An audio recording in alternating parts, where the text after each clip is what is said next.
And joining us now to discuss the latest in the operation in Rafah and a potential hostage deal on day 215 of the war in Gaza is Brigadier General in the Reserves Amir Avivi, founder and CEO of the Israel Defense and Security Forum. Thank you for joining us.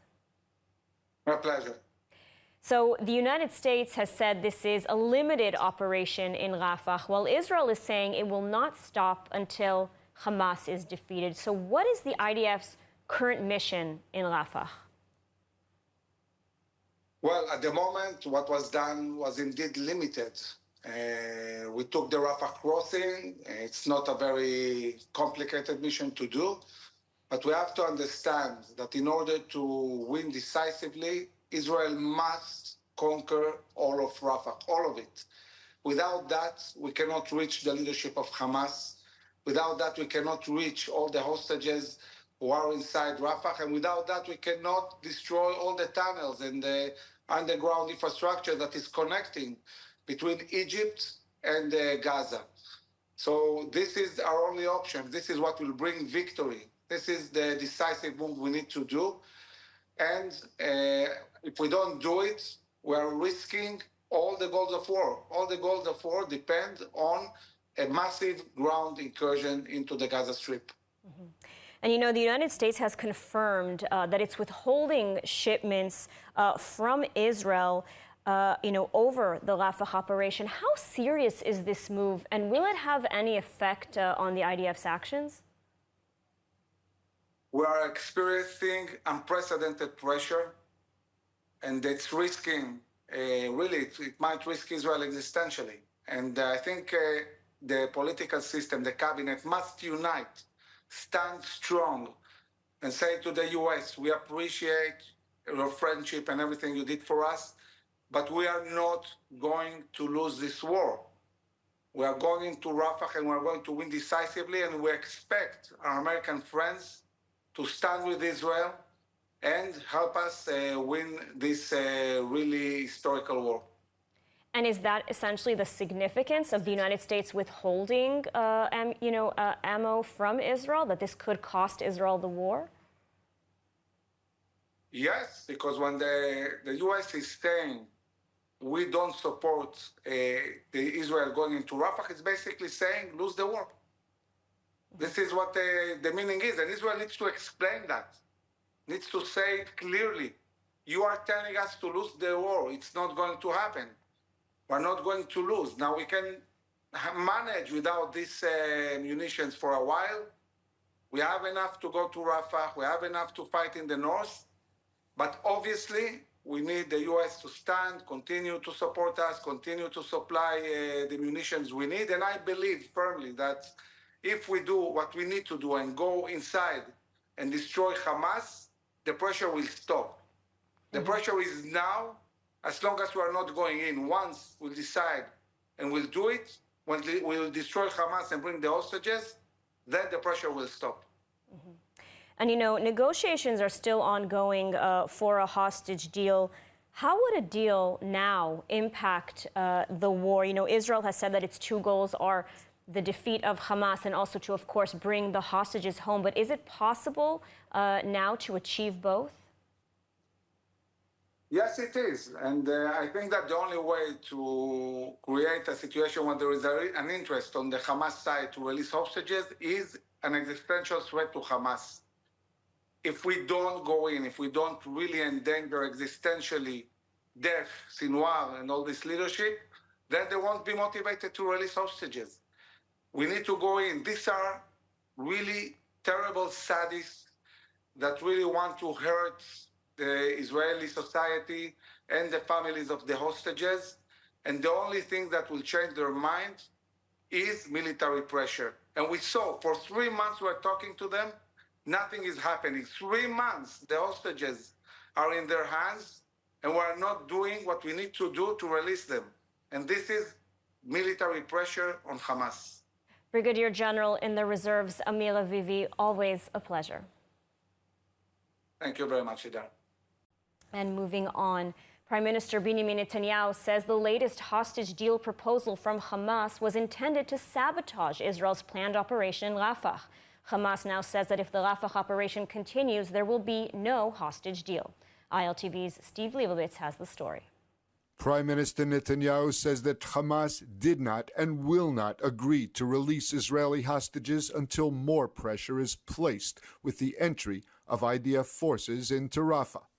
הצעת החמאס אתמול נועדה לטרפד את כניסת כוחותינו לרפיח. זה לא קרה. כפי שקבע קבינט המלחמה פה אחד, הצעת החמאס רחוקה מאוד מהדרישות ההכרחיות של ישראל. ישראל לא תאפשר לחמאס להחזיר את שלטון הרשע שלו ברצועה. ישראל לא תאפשר לו לשקם את יכולותיו הצבאיות כדי להמשיך לחתור להשמדתנו. ישראל לא יכולה לקבל הצעה שמסכנת את ביטחון אזרחינו ואת עתיד מדינתנו. The U.S. confirmed that Hamas did not accept the terms presented by mediators and blamed the misunderstanding on misreporting. Hamas did not accept a ceasefire proposal. Hamas responded, and in their response made several suggestions. It's not the same as accepting. The statement that was issued yesterday that was widely reported, and I'll blame the reporting because it's what the statement said, is not an accurate reflection of what happened. They responded as people do in a negotiation process, but it was not an acceptance. Despite the apparent deception, the War Cabinet agreed to send a low-level Israeli delegation to Cairo to continue hostage deal talks and see if it was possible to meet Israel's demands. הנחיתי את דרכי העבודה שיצאו לקהיר. תמשיכו לעמוד בתוקף על התנאים שדרושים לשחרור חטופינו. תמשיכו לעמוד בתוקף על הדרישות החיוניות להבטחת ביטחון ישראל. A Hamas official in Beirut warned that if Israel's military operation continues in Rafah, there will be no ceasefire deal. إذا استمر العدوان فلن يكون هناك وقف إطلاق نار لأن الإسرائيلي هو الذي يهاجم وهو الذي يطلق النار ومن الطبيعي أن ترد المقاومة على هذا العدوان وأن ترد دفاعا وأن ترد من أجل دحر الاحتلال. CIA Director William Burns is in Israel today for talks about the Cairo mediation and the Rafah operation.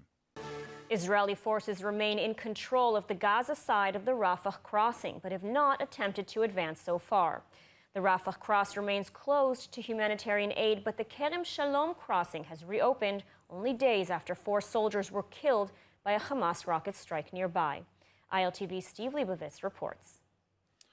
Defense Minister Gallant was with troops in a staging area for the Rafah operation and said Israel will continue the operation in the southern Gaza city until Hamas forces in the area are destroyed or hands over even one Israeli hostages it still holds.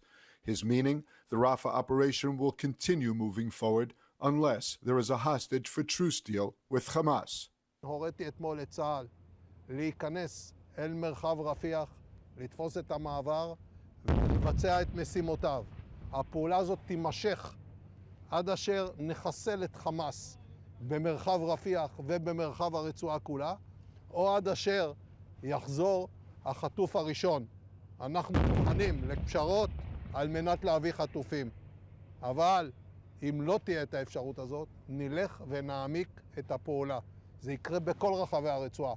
בדרומה, במרכזה ובצפונה, אנחנו יודעים שחמאס מבין רק כוח.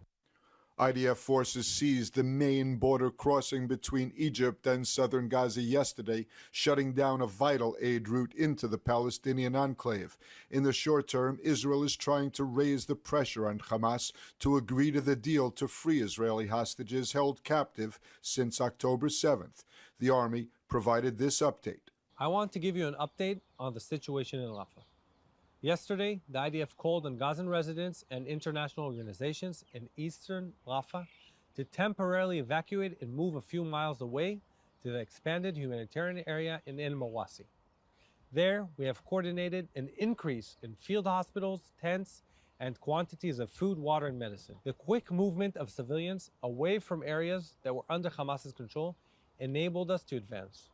Last night, IDF ground troops began a precise, intelligence-based counterterrorism operation in limited areas in eastern Rafah, an operation against Hamas terrorists and infrastructure there.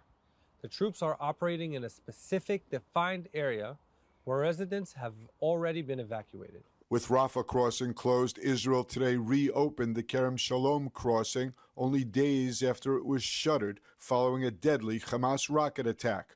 The move was made after the White House said that Prime Minister Netanyahu had promised President Biden during a call Monday that he would reopen the Kerem Shalom crossing.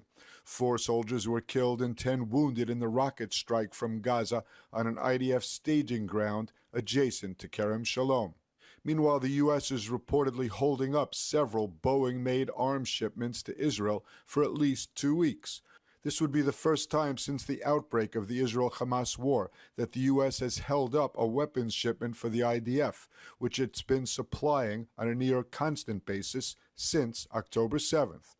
An unnamed official reportedly said that the Biden administration held up the shipment of 2,500-pound bombs that it feared Israel might use in its ground operation in the densely populated Rafah. Washington strongly opposes a major offensive in Rafah, arguing that it cannot be done while ensuring the safety of the over 1 million Palestinians sheltering there.